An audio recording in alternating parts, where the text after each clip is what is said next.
Nadia, unde suntem? La de acasă. Și astăzi am mers în mai multe locuri frumoase, la un fel de zoo cu animale acvatice cel mai mult și vă vom povesti ce am văzut acolo și ce ne-a plăcut cel mai mult. Suntem la acvariu. Acolo e un rechin.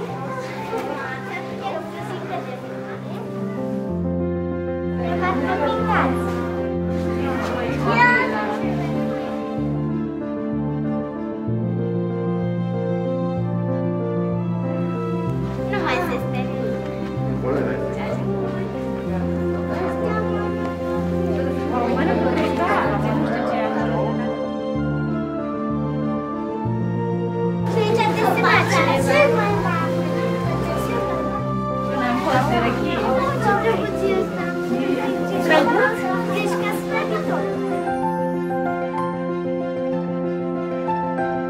Acolo mie mi s-a părut cel mai interesant. Era un acvariu cu niște peștișori mici care dacă îți băgai mâna în apă veneau și îți mâncau pielea moartă de pe mână. A fost super drăguț gândit la așa mâna.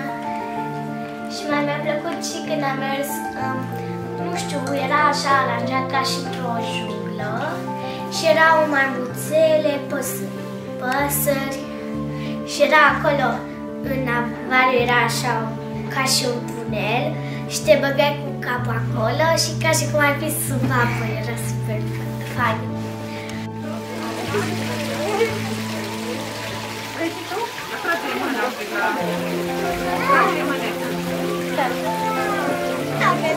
Sabrina, ce curajoasă e! Ce căpești din Sabrina! Și ce ai făcut acolo? M-am jucat și erau peștișori. Super de pești, nu? Uite aici, ăștia cu căsuțele cum s-au mișcat. Uite ăștia cu Trebuie să te cunoască. Nadia, te prinde de degețel.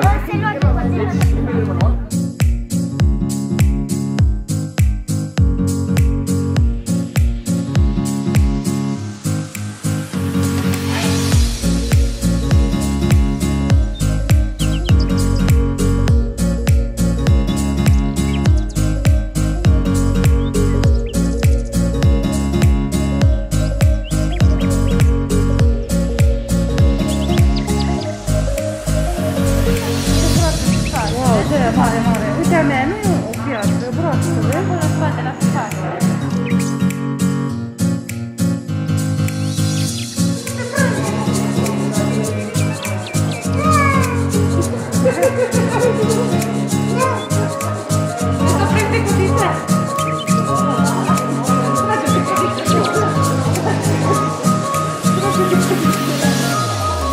Aveți fiecare pește ți-a plăcut cel mai mult, în afară de aia care mâncau. O balenă făcută din chestii, adică o sticlă de plastic. Sabri?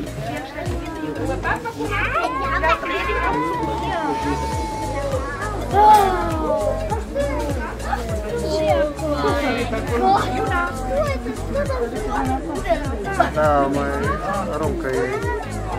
Și am fost la etajul cel mai sus și se vedea toată Viena.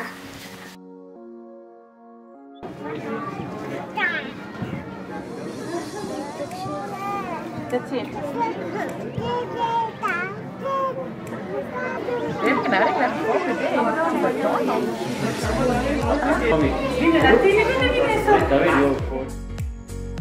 Bine, Mi-a plăcut de broasca mare și de Dory. Dacă știți peștișorul ăla din Memo, numai că albastru și cu negru și cu galben. Mai mult aripier avea negru și galben. Dar mie mai mi-a plăcut când am fost la un restaurant era acolo, nu știu cum să vă explic, deci venea așa mâncarea după ce o comandai, făcea tot felul de bucle, după ajungea la masă, ca pe un trenuleț. Și ți-o livra un fel de roboțel mai micuț, da? Și după aia l-a aruncat la gunoi. Nu știu de ce l-a aruncat la gunoi, dar a fost foarte fain și mi-a plăcut și mâncarea de acolo.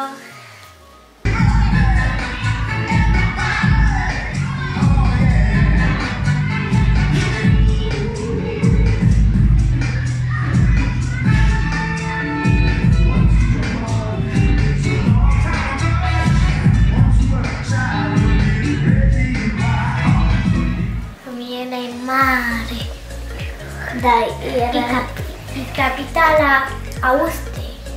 E normal, capitalele cele mai mari dintre țările în care îs. De exemplu, București din România, Viena din Austria și mai sunt multe. Uite căluțul de mare, Nadia! Hai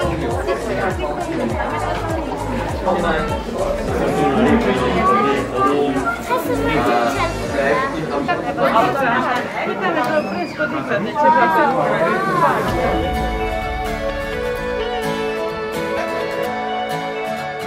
Am fost într-un porculeț în față de la zoo și era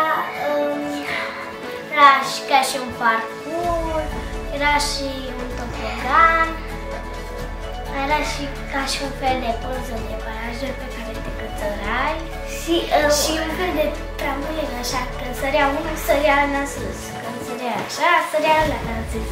Dar a sărit așa tare, încât a sărit așa sus.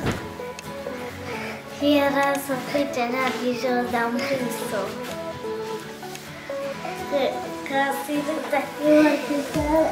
Am fost în parcul de distracții după aceea și era ca și un carusel, numai că atunci când nenea care îi dădea drumul se ridica mai sus și se învârtea așa tare și mie mi-a plăcut foarte mult. Zici că zburai așa, am făcut la un moment dat ca și Superman. Și acum o să mami cu Iliuța ne ascundă uțe și vom face vânătele de uțe. Asta în următorul episod. Da, în următorul episod, așa că uitați-vă la toate episoadele și uitați să vă uitați până la final. La revedere!